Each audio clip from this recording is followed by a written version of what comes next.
Jai Hind everyone, myself Ansha from TSWR AFPSW Bornegir. Now I am going to explain you about ecological pyramids. Ecological pyramids can be presented as a graphical representation of biomass at each tract level in a given ecosystem. They represent the trophic structure and trophic functions of the ecosystem. We know that a pyramid is a conical structure, but if you look at the ecological pyramids, especially in the case of this kind of pyramids, the first trophic level forms the base and the successive trophic levels forms the apex. The concept of ecological pyramids was first developed by the scientist Charles Eltel in the year 1927. Hence, these ecological pyramids are also known as Eltonian pyramids. Now, based upon the nature of the pyramids, these are divided into three types. Those are pyramid of numbers, pyramid of biomass, and pyramid of energy. Now, let us look them at one by one. Now, pyramid of numbers. Pyramid of number in this kind of pyramids, this kind of pyramid represents the numerical relationship between the different traffic levels in a given ecosystem.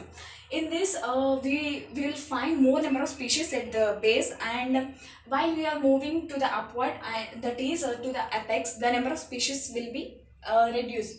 Hence, by this we can understand that the number of species are more at the base while compared to the apex.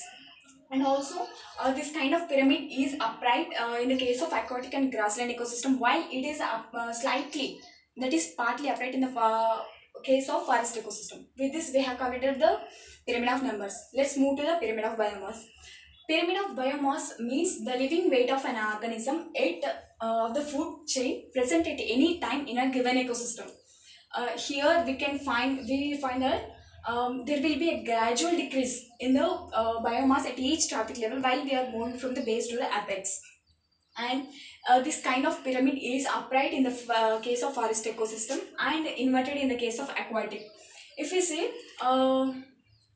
in the case of forest ecosystem, the producers, those are plants. They may be many in number, so those date may be considered as 1000 kg, and the herbivores which eats those plants are present maybe those herbivores weight is 100 kg, like rabbit, deer. And the primary carnivores, that means which eat herbivores like wolf, are of 10 kg, and the top carnivores like tiger, lion, which eat primary carnivores, they consist of weight 1 kg. Hence, if we see this, as it is of forest ecosystem, this pyramid is upright and on the basis of biomass. With this, we also have completed pyramid of biomass. Next, let's move to the pyramid of energy. In this kind of pyramid is always upright and in vertical.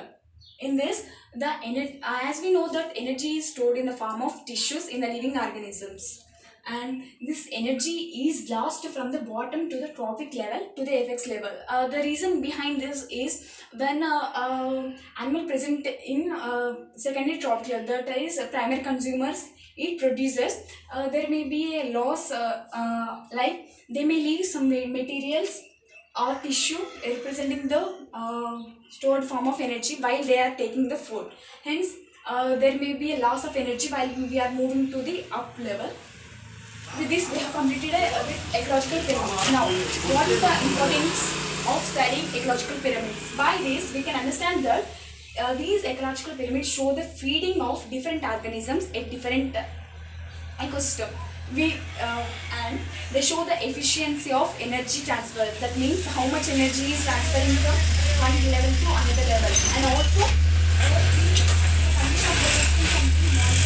and any further damage can be prevented. Like if you see, if any ecosystem is damaged, we can identify those change and we can be able to identify those and rectify. Thank you.